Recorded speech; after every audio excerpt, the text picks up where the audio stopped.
ဂျိုရှာဗန်လိုအောင်မြင်မှုမပြောနဲ့နိုင်ငံတကာအဖွဲ့အစည်းတွေကတော့အဖက်မလုပ်တဲ့မြန်မာပြည်ကဖိုက်တာများဂျိုရှာဗန်အောင်မြင်တော့ပရိသတ်ချို့ကမြန်မာပြည်ကဖိုက်တာတွေအပြစ်တင်ကြသလိုအချို့ကလည်းပဲတနာကြပါတယ်။ဘာမှမဆိုင်ပဲဝေဖန်ခံရတယ်ဆိုတာကမြန်မာဖိုက်တာအတွက်ဆိုလို့ရှိရင်တော်တော်ခံမြင်မှုကောင်းတဲ့အရာတစ်ခုပါ။နောက်ပြီးတော့မြန်မာဖိုက်တာတွေထဲမှာနာမည်ကြီးဆုံးဖြစ်တဲ့တန့်စင်ဆိုလို့ရှိရင်လည်းဗန်ခပတ်ရသွားတဲ့အချိန်မှာအတော်ပဲအနေခံလိုက်ရပါတယ်။ဒါကြောင့်လက်ရှိစိတ်ပိုင်းဆိုင်ရာမှာအထီးကိုက်ဆုံးဖြစ်နေမှာတော့မြန်မာဖိုက်တာတွေဖြစ်ပါတယ်။တန့်စင်ကတော့အဆိုးဆုံးပေါ့လေ။ဒါမဲ့တခုသိစေချင်တာတော့ဂျိုရှာဗန်လိုမအောင်မြင်တာက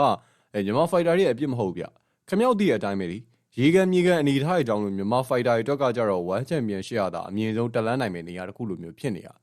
ဒါပေမဲ့အမြင့်ဆုံးတက်လန်းနိုင်တဲ့နေရာမှာတော့မှမြန်မာဖိုက်တာအများစုကကြတော့ဟုတ်ဒီပတိဖြစ်မြောက်လို့မလုပ်ပြနိုင်ကြတော့ပြည်သက်တရားလေးပဲမြန်မာဖိုက်တာတွေထဲမှာဆိုလို့ရှိရင်ဘရိုနီကာတို့သွေးလေးထက်တို့ကလွယ်လို့ရှိရင်ဂျန်နစ်ဖိုက်တာတွေဆိုလို့ရှိရင်အထီကိုမကြည့်ကြတော့တာပါနောက်ပြီးတော့မြန်မာဖိုက်တာတွေနိုင်ငံတကာကိုထိုးဖောက်နိုင်ဖို့အရေးကြိုးပမ်းနေတဲ့မီဒီယာကြီးဆိုလို့ရှိရင်နိုင်ငံတကာအဖွဲ့အစည်းတွေရဲ့မီဒီယာတွေကမြန်မာဖိုက်တာတွေပေါ်မှာစစ်ဆန်ပုံတွေကြောင့်လို့တို့ကလည်းပဲအတော်လေးစိတ်ပြတ်နေကြပါတယ်။နိုင်ငံတကာအဖွဲ့အစည်းတွေကမြန်မာဖိုက်တာတွေရဲ့စွမ်းဆောင်ရည်ကိုယုံကြည်မှုရှိမနေဘဲနဲ့လုံးဝအထင်မကြီးတဲ့ပုံစံမျိုးဖြစ်နေရပါ။ဥပမာပြောရမယ်ဆိုလို့ရှိရင်တော့အကယ်၍မြန်မာဖိုက်တာရတာစွမ်းဆောင်ရည်ကောင်းတယ်ဆိုလို့ရှိရင် Tabology လိုမျိုးကမ္ဘာကျော် website တွေမှာတို့ရဲ့ပွဲမှတ်တမ်းတွေရှိနေရမှာပါ။ဒါပေမဲ့မြန်မာဖိုက်တာတွေကတော့နိုင်ငံတကာအဆင့်မီတဲ့ဘယ်အဖွဲ့အစည်းမှမထိုးကြတာကြောင့်မလို့ Tabology မှာလည်းပဲတို့ရဲ့မှတ်တမ်းတွေရှိမနေပါဘူး။ဒါကြောင့်မလို့နိုင်ငံတကာအဖွဲ့အစည်းတွေကTabology မှာတော့မှ Fire Record မထွက်တဲ့ fighter တွေကိုငါတို့ကဘာလို့လက်ခံရမှာလဲဆိုပြီးတော့သူတို့ကအပြန်ညင်းကြတာပါ။ဒါကြောင့်ပဲမြန်မာပြည်ကမီဒီယာကြီးတွေဘလောက်ပဲစူးစမ်းပေး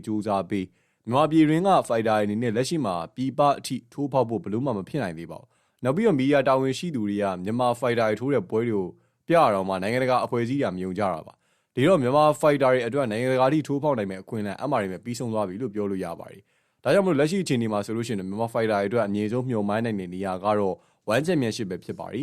။ဒါပေမဲ့မြန်မာဖိုက်တာရဲ့ဘက်ကကြားပြန်တော့လေဝမ်ချန်ပီယံရှစ်ကိုတော့ရောက်သွားကြပါရဲ့ဗျာ။မတရားဘက်လိုက်ခံရနေနေမယ်ဘာမှချက်ပြီးတော့မဖြစ်လာကြတော့တာပါ။အမှားတွေမဲ့တိုးတက်ဖို့ကအခွင့်အလမ်းမရှိတော့ပြန်ဘူး။တော်တော်လေးကိုကန်ဆိုးတယ်လို့ပြောလို့ရတယ်။ဒီတော့အခုလိုမျိုး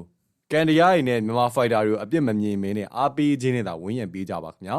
။အခုကတော့ဝင်းရံမှုနေနေတသားနိုင်သွားတာဗန်အကြီးကျယ်ဝေဖန်ခံလိုက်ရတာကတန့်စင်ဖြစ်နေပါရီ။ဒါကြောင့်လူသားချင်းကိုချင်းစာရင်းနေနဲ့မဆိုင်တာတွေကိုမဝေဖန်မတိုက်ခိုက်ခြင်းဖြင့်ကူညီပေးစီလိုပါရီအမပေးနေပါဘာမှမဆိုင်ပေးနေတော့မဝေဖန်ကြပါလေလို့ကျွန်တော်ပြောချင်ပါရီစိတ်နဲ့အသက်ဆက်နေရလူသားတွေဖြစ်တာကြောင့်မလို့စိတ်တိကိုက်သွားလို့မရပါဘူးဒါကြောင့်မလို့စိတ်တက်ကိုရိုက်ချိုးတဲ့ဝေဖန်မှုတွေနဲ့အညွန့်မချိုးကြပါနဲ့ခင်ဗျာကျွန်တော်တချို့သောသူတွေကိုပြောတာပါဒါလေးကိုနားလည်ရင်ပဲရပါပြီ